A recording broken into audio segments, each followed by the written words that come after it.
Hello friends, പത്രമാറ്റിൻ്റെ പുതിയ എപ്പിസോഡിലേക്ക് എല്ലാവർക്കും സ്വാഗതം. അപ്പോൾ ഈ ചാനൽ സബ്സ്ക്രൈബ് ചെയ്യാത്തവരുണ്ട്, ഒന്ന് സബ്സ്ക്രൈബ് ചെയ്യണേ. അപ്പോൾ അമ്പലത്തിൽ നിന്ന് ഇറങ്ങിയ ദേവയാനി അവിടെ ഇങ്ങനെ മാറി നയന വരാൻ വേണ്ടി ഇങ്ങനെ റോഡിലേക്ക് ഇങ്ങനെ നിൽക്കുകയായിരുന്നു.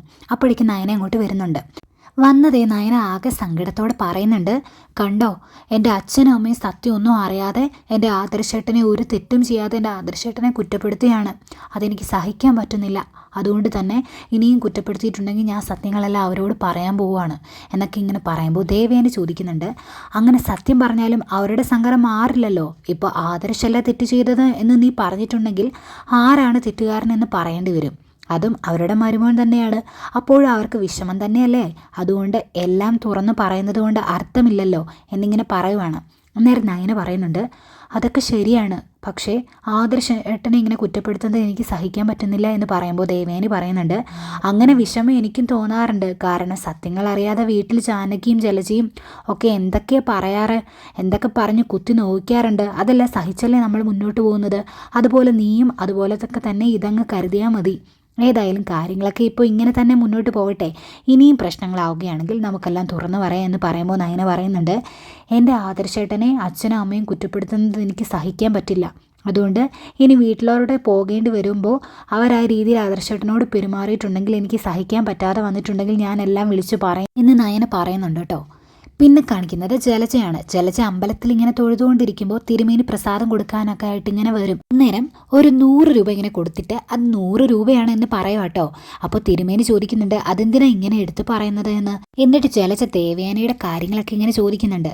ദേവയാനി നയനെ ഒരുമിച്ചാണ് അമ്പലത്തിലോട്ട് വന്നത് എന്നൊക്കെ ഇങ്ങനെ ചോദിക്കുമ്പോൾ, അല്ല, ആദ്യം അമ്മായിയമ്മ വന്നു, അതിനുശേഷമാണ് മരുമോള് വന്നത് എന്ന് പറയും. അന്നേരം ജലജ ചോദിക്കും, അവരുടെ കൂടെ കനക ഉണ്ടായിരുന്നോ എന്ന്. അങ്ങനെയില്ല, അതെല്ലാം കഴിഞ്ഞാണ് അവർ വന്നത് എന്ന് പറയുന്നത്. അത് കഴിയുമ്പോൾ ചോദിക്കുകയാണ്, ഇവർ ഇടയ്ക്കിടയ്ക്ക് ഇങ്ങനെ അമ്പലത്തിൽ വരാറുണ്ടോ ഒരുമിച്ച്? ആ, ഇടയ്ക്കൊക്കെ വരാറുണ്ടല്ലോ എന്ന് പറയും. എന്നിട്ട് അങ്ങനെ ചോദിക്കുന്നുണ്ട്, എന്തിനാ ഇങ്ങനെയൊക്കെ ചോദിക്കുന്നത് എന്ന്. അപ്പോൾ ജലജ പറയും, ഒന്നുമില്ല എന്ന്. അന്നേരം അമ്മായിയമ്മയും മരുമോളും തമ്മിൽ ഇപ്പോൾ സ്നേഹത്തിലാണോ, അവർ ഒരുമിച്ച് വരുമ്പോൾ പരസ്പരം മിണ്ടാറുണ്ടോ എന്നൊക്കെ ഇങ്ങനെ ചോദിക്കുമ്പോൾ അങ്ങേര് പറയുന്നുണ്ട്, അവരിടയ്ക്കിടയ്ക്കൊക്കെ ഇവിടെ വരാറുണ്ട്. മരുമോളുടെ പേരിൽ ദേ ഇപ്പോൾ തന്നെ ഒരു വഴിപാടും കഴിപ്പിച്ചിട്ടാണ് അമ്മായിയമ്മ പോയത് എന്ന് പറയുമ്പോൾ, വഴിപാട് കഴിപ്പിച്ചോ? നയന മധുരം എന്നൊക്കെ തന്നെയാണോ പറഞ്ഞത് എന്ന് ചോദിക്കുമ്പോൾ, പിന്നെ ഞാനല്ലേ പൂജിച്ചത്, എനിക്കറിയാം, അങ്ങനെ തന്നെയാണ് പറഞ്ഞത്. ഇത് നേരത്തെ തൊട്ട് ചെയ്യാറുള്ളതാണ് എന്നൊക്കെ ഇങ്ങനെ പറയുമ്പോൾ, ആഹാ, അപ്പോൾ ഇത് നേരത്തെ തൊട്ട് തുടങ്ങിയ പരിപാടിയാണോ എന്ന് ചോദിക്കും. അന്നേരം അങ്ങനെ ചോദിക്കുമ്പോഴത്തേക്കും, അതെന്തിനാണ് ഇങ്ങനെ ചോദിക്കുന്നത്? അമ്മായിയമ്മയും മരുമോളും ഒരുമിച്ചല്ലേ നിൽക്കേണ്ടത്, അവർ ഒരുമിച്ചല്ലേ വരികയും തൊഴുകയൊക്കെ ചെയ്യേണ്ടത്, പിന്നെന്തിനാ ഇങ്ങനെ ചോദിക്കുന്നത്? ഓ, ഒന്നുമില്ല തിരുമേനി, വെറുതെ ചോദിച്ചതാണ് എന്ന് പറയും. എന്നിട്ട് തിരുമേനി അങ്ങ് പോയി കഴിയുമ്പോഴേക്കും ജലജ അവിടെ നിന്ന് ഇങ്ങനെ പ്രാർത്ഥിക്കുന്നുണ്ട്, എൻ്റെ ദേവി, നിനക്ക് ഒരുപാട് ശക്തിയുണ്ടെന്ന് എനിക്കിപ്പോൾ തെളിഞ്ഞൂട്ടോ എന്നിങ്ങനെ പറഞ്ഞിട്ട് അവിടെ നിന്ന് ഇങ്ങനെ ഇറങ്ങി പോരുകയാണ്. ഈ സമയം ജലജ വരാൻ വേണ്ടി ഇങ്ങനെ പുറത്ത് വെയിറ്റ് ചെയ്യുമായിരുന്നല്ലോ അനാമിക. അന്നേരം അമ്പലത്തിൽ നിന്ന് ഇങ്ങനെ ഓടി ഇറങ്ങി വരികയാണ് ജലജ. എന്നിട്ട് അനാമികയോട് പറയുകയാണ്, മോളെ എല്ലാം പിടിച്ചു. മോളെ, ഇപ്പം രണ്ടുപേരും ഭയങ്കര സ്നേഹത്തിലാണെന്ന് അമ്മായിമ്മയും മരുമോളും ഇവിടുത്തെ തിരുമേനി പറഞ്ഞു എന്ന് പറയും. ആഹാ, കൊള്ളാലോ അവർ എന്നിങ്ങനെ പറയുക. അന്നേരം ജലജ പറയുന്നുണ്ട്, ഇത്രയും ദിവസം നമ്മൾ ആ ഒരു വീട്ടിലല്ലേ ഒരുമിച്ചല്ലേ താമസിച്ചത്, എന്നിട്ട് നമുക്ക് മനസ്സിലായില്ലല്ലോ എന്ന് പറയുമ്പോൾ, ഓ, അവൾക്ക് ചുമ്മാതല്ല അഹങ്കാരം, ഇപ്പോഴും എന്നെ കുറേ കൊച്ചാക്കിയിട്ടാണ് പോയത് എന്നിങ്ങനെ പറയുമ്പോൾ ജലജ പറയുന്നുണ്ട്, ഇനി അങ്ങനെ കൊച്ചാക്കുന്നതിനുള്ള ശക്തിയൊക്കെ ഇത്തിരി കൂടും. കാരണം അവളുടെ ഒപ്പം അവളുടെ അമ്മായിമ്മയുണ്ട്. ചുമ്മാതാണോ ആദർശം ഇങ്ങനെ ഒരു തെറ്റ് ചെയ്തു എന്ന് അറിഞ്ഞിട്ടും അവളിങ്ങനെ പിടിച്ചു നിൽക്കുന്നത്, ഇപ്പോഴല്ലേ സത്യങ്ങളെല്ലാം അറിയുന്നത് എന്നൊക്കെ ഇങ്ങനെ പറഞ്ഞിട്ട് രണ്ടുപേരും കൂടി ഇങ്ങനെ ചാടിക്കയറി ഇങ്ങനെ വണ്ടിയിലോട്ട് കയറി ഇങ്ങനെ പോകുന്നുണ്ട്.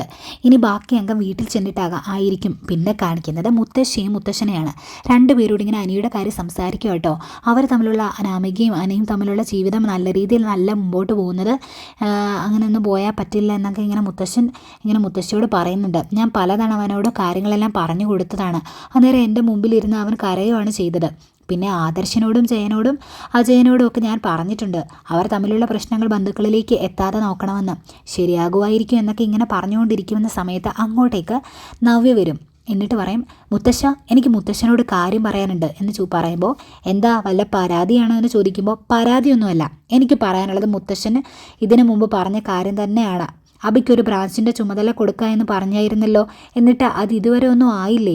ഞങ്ങൾക്കാണെങ്കിൽ ഇപ്പോൾ ഒരു കുട്ടിയും കൂടിയുണ്ട്, എന്നിട്ട് അവൻ്റെ കാര്യത്തിലൊരു തീരുമാനം ആയില്ലേ? അവൻ്റെ സ്വഭാവമൊക്കെ നന്നായി, എന്നെ നല്ല രീതിയിൽ നോക്കുന്നൊക്കെ ഉണ്ടല്ലോ എന്നൊക്കെ ഇങ്ങനെ പറയുക. അന്നേരം മുത്തശ്ശി പറയുന്നുണ്ട്, അയ്യോ അതൊക്കെ നോക്കുന്നത് ആദർശല്ലേ എന്നിങ്ങനെ പറയാം. അന്നേരം ആദർശേട്ടൻ അതൊക്കെ നോക്കുന്നത്, ഈ കാര്യങ്ങളെല്ലാം തീരുമാനിക്കുന്നത് മുത്തശ്ശനല്ലേ എന്ന് ചോദിക്കുമ്പോൾ, അല്ല, ഓഫീസിലെ കാര്യങ്ങളെല്ലാം നോക്കുന്നത് ആദർശാണ് എന്ന് പറയുമ്പോൾ നവ്യ പറയുന്നുണ്ട്, എങ്കിൽ ആദർശന് മനഃപൂർവ്വമാണ് അബിക്ക് അങ്ങനെ ഒരു സ്ഥാനം കൊടുക്കാത്തത്. ഒരു വകതിരിവും ഇല്ലാത്ത എനിക്ക് 3 ബ്രാഞ്ച് കൊടുത്തിട്ടുണ്ട്, പിന്നെ അബിക്ക് ഒരു ബ്രാഞ്ച് കൊടുക്കുന്നതെന്ന് ഓർത്ത് എന്താ കുഴപ്പം, ഞങ്ങൾക്കും ജീവിക്കണ്ടേ എന്നൊക്കെ ഇങ്ങനെ ചോദിക്കുക കേട്ടോ. അന്നേരം മുത്തശ്ശൻ പറയുന്നുണ്ട്, ഈ കാര്യങ്ങളെല്ലാം തീരുമാനിക്കുന്നത് ആദർശാണ്, അവൻ എന്തെങ്കിലും വിചാരിച്ചിട്ടുണ്ടായിരിക്കും, ഏതായാലും ഉടനെ തന്നെ അതിനൊരു തീരുമാനമാക്കാം എന്നൊക്കെ ഇങ്ങനെ പറയുമ്പോൾ നവ്യ ചോദിക്കുന്നുണ്ട്, ഇത്രയും വലിയൊരു തെറ്റ് ചെയ്ത ആളാണ് ആദർശേട്ടൻ, എന്നിട്ടും ആദർശേട്ടനെ ഒന്ന് ശാസിക്കാനോ അല്ലെങ്കിൽ ആദർശേട്ടൻ്റെ സ്ഥാനത്തിന് എന്തെങ്കിലും ഒരു മാറ്റം വരുത്താനോ ഒന്നും മുത്തച്ഛനൊന്നും തയ്യാറായിട്ടില്ല. ഇവിടെ എല്ലാവരും സമാധാനത്തോടെ ഇങ്ങനെ കഴിയുന്നത് എൻ്റെ നയന കാരണമാണ്, അവളെല്ലാം സഹിച്ച് മുന്നോട്ട് പോകുന്നത് കൊണ്ടാണ്. ആദർശനെ സംബന്ധിച്ച് ചന്തുമോൾ ആദർശൻ്റെ സ്വന്തം മകളാണ്. പക്ഷേ നയനയ്ക്ക് അങ്ങനെയല്ലല്ലോ. നയന മറ്റൊരു പെൺകുട്ടിയുടെ കുഞ്ഞിനെയല്ലേ ഈ സ്നേഹിക്കുന്നത്, സ്വന്തമാക്കിയിട്ട് ഇങ്ങനെ കരുതുന്നത്. അത് അവളുടെ നന്മയാണ്. അതിനെ അതുപോലെ ഇങ്ങനെ ചിന്തിക്കാൻ അവൾക്ക് മാത്രമേ കഴിയുള്ളൂ. വേറെ ഏത് പെൺകുട്ടിയാണെങ്കിലും ഈ കുടുംബം വിട്ട് പോയേനെ എന്നൊക്കെ ഇങ്ങനെ പറയുക. അന്നേരം മുത്തശ്ശൻ പറയുന്നുണ്ട്, അത് ഞങ്ങൾ സമ്മതിച്ചു തന്നു, അതുകൊണ്ടാണല്ലോ ഈ കുടുംബത്തിൻ്റെ താക്കോൽ അവളുടെ കയ്യിൽ ഏൽപ്പിച്ചു എന്ന് ഞങ്ങൾ തീരുമാനിച്ചത് എന്നൊക്കെ ഇങ്ങനെ പറയുന്നുണ്ട്. അന്നേരം നവ്യ പിന്നെ ഇങ്ങനെ പറയും, ഇവിടെ എല്ലാവർക്കും സന്തോഷമാണ്, അവൾ അതെല്ലാം സഹിക്കുന്നുണ്ട്, പക്ഷേ ഇതെല്ലാം ഓർത്തിങ്ങനെ വിഷമിച്ച് കഴിയുന്ന 2 പേരും എൻ്റെ വീട്ടിലുണ്ട്, എൻ്റെ അച്ഛനും അമ്മയും എന്നൊക്കെ ഇങ്ങനെ പറയുമ്പോൾ മുത്തശ്ശി പറയുന്നുണ്ട്, അവർ ഫോൺ വിളിക്കുമ്പോൾ പരാതി പറയാറുണ്ടെന്ന്. അന്നേരം മുത്തശ്ശൻ നവ്യയോട് ചോദിക്കുന്നുണ്ട്, അച്ഛനും അമ്മയും ഭയങ്കര വിഷമത്തിലാണ്, പക്ഷേ ഈ കാര്യങ്ങളെല്ലാം നന്ദു വിശ്വസിച്ചു എന്ന് ചോദിക്കും. അന്നേരം നവ്യ പറയുന്നുണ്ട്, അവൾ വിശ്വസിച്ചില്ല, കാരണം അവൾക്ക് ആദർശേട്ടന് ഭയങ്കര വിശ്വാസമാണ്. അവൾ പറയും ആദർശേട്ടൻ അങ്ങനെ ഒരു തെറ്റ് ചെയ്യില്ല എന്ന്. അതെന്താ അവൾ അങ്ങനെ ചിന്തിക്കുന്നതെന്ന് എനിക്കറിയില്ല എന്നിങ്ങനെ പറയുമ്പോൾ മുത്തശ്ശൻ പറയുന്നുണ്ട്, അതാണ് ഞാൻ പറഞ്ഞത്, നന്ദുവിന് ഒരു പോലീസ് ആകാനുള്ള കഴിവുണ്ട്, അവൾക്ക് സത്യത്തെ തിരിച്ചറിയാനുള്ള കഴിവുണ്ട് എന്നിങ്ങനെ പറയുക.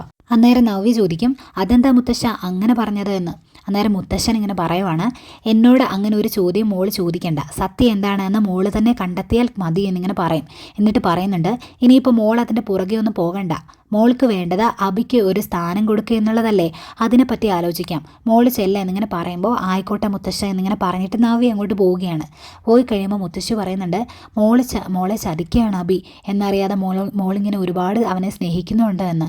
അന്നേരം മുത്തശ്ശൻ പറയുന്നുണ്ട്, ഇങ്ങോട്ട് നവ്യ മോളും നയനെ എങ്ങനെയാണ് കയറി വന്നത് എന്ന് നിനക്കറിയാം, കുറച്ച് ആർത്തിയൊക്കെയുള്ള ആളാണ് നവ്യ, അതുകൊണ്ട് തന്നെ അവൾക്ക് ചേരുന്ന ഒരാളെയാണ് അവൾക്ക് കിട്ടിയത്, അബിയെ. പക്ഷെ നയനമോൾ അങ്ങനെയല്ല, കോടികളോടുള്ള ആർത്തിയൊന്നും നയനമോൾക്കില്ല, അതുപോലെ ഒരാളെ നയനമോൾക്കും കിട്ടി. അത് നമ്മുടെ പൂർവികർ ചെയ്ത ഒരു പുണ്യം കൊണ്ടാണ് എന്നൊക്കെ ഇങ്ങനെ പറയുന്നുണ്ട്. പിന്നെ കാണിക്കുന്നത് നന്ദുവിനെയാണ്. നന്ദു കൂടുതൽ ഇങ്ങനെ എക്സസൈസ് ചെയ്യിപ്പിക്കുന്നത് കൊണ്ട് തന്നെ നന്ദു ആകെ മടുത്തു. കുറേ ചെയ്ത് കഴിഞ്ഞ് നന്ദു ഇങ്ങനെ പറയും, ഇനി എന്നെക്കൊണ്ട് പറ്റില്ലടി തുഷാരെ എന്നിങ്ങനെ പറഞ്ഞ് അവിടെ പോയി ഇങ്ങനെ റെസ്റ്റ് എടുക്കുകയാണ്. അപ്പോഴേക്കും ട്രെയിനർ അങ്ങോട്ട് വരും, വേണു. അങ്ങേർക്ക് അങ്ങ് ഇഷ്ടപ്പെടുന്നില്ല. ദേ എന്താ ഇവിടെ ഇരിക്കുന്നത്? അപ്പോൾ വിളിച്ച് എഴുന്നേൽപ്പിച്ചിട്ട് ചോദിക്കും, എന്തിനാ ഇവിടെ ഇങ്ങനെ റെസ്റ്റ് എടുക്കുന്നത്, നീ എക്സസൈസ് ചെയ്യുന്നില്ലേ എന്ന് ചോദിക്കുമ്പോൾ അവരെല്ലാവരും ചെയ്തേക്കാൾ കൂടുതൽ ഞാൻ ചെയ്തു, എന്നെക്കൊണ്ട് ഇനി പറ്റില്ല എന്ന് പറയുമ്പോൾ, അങ്ങനെ പറഞ്ഞാൽ പറ്റില്ലല്ലോ, ഒരു വലിയ തടിമാടനെ അടിച്ചതല്ലേ നീ കഴിഞ്ഞ ദിവസം, അതുകൊണ്ട് നീ കുറച്ച് കൂടുതൽ എക്സസൈസ് ചെയ്തോന്നോർത്ത് കുഴപ്പമൊന്നുമില്ല എന്ന് പറയുമ്പോൾ നന്ദു ചോദിക്കുന്നുണ്ട്, ഈ ട്രെയിനിങ് ക്യാമ്പിൽ വരുന്ന എല്ലാവരും ഒരുപോലെ കാണണ്ടേ?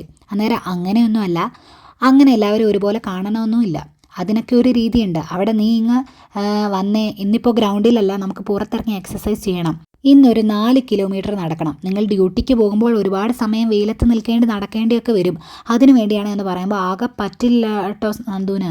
അന്നേരം തുഷാര ചോദിക്കുന്നുണ്ട്, എടി നിനക്ക് നടക്കാൻ പറ്റുമോ, 4 കിലോമീറ്റർ അങ്ങോട്ട് നടന്നിട്ടുണ്ടെങ്കിൽ എങ്ങോട്ടും തിരിച്ച് നടക്കണം, നിന്നെക്കൊണ്ട് പറ്റുമോ എന്ന് ചോദിക്കുമ്പോൾ പറ്റില്ല, പക്ഷേ അയാൾ സമ്മതിക്കില്ലടി എന്ന് പറഞ്ഞിട്ട് നിവർത്തിയില്ലാണ്ട് അവർ നടക്കാൻ പോവുകയാണ്.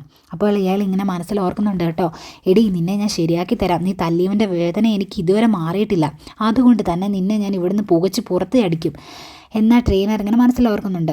എന്തായാലും ഇവരിങ്ങനെ റോഡിൽ ഇങ്ങനെ നടക്കാൻ പോയേക്കുവാണ്. അപ്പോൾ ഇടയ്ക്ക് തീരെ വയ്യാതെ വന്ന് നിൽക്കുന്നുണ്ട് കേട്ടോ നന്ദു. നേരെ നിർബന്ധിച്ച് പിന്നെയും നടത്തും കേട്ടോ. നേരെ വയ്യാണ്ട് കുറച്ച് ദൂരം അങ്ങ് പോയിട്ട് വയ്യാണ്ട് ഇങ്ങനെ നന്ദു അവിടെ അങ്ങ് ഇരിക്കും. ഇരുന്ന് കഴിയുമ്പോഴേക്കും കറക്റ്റ് ഒരു ബൈക്ക് വന്ന് നിൽക്കുന്നു.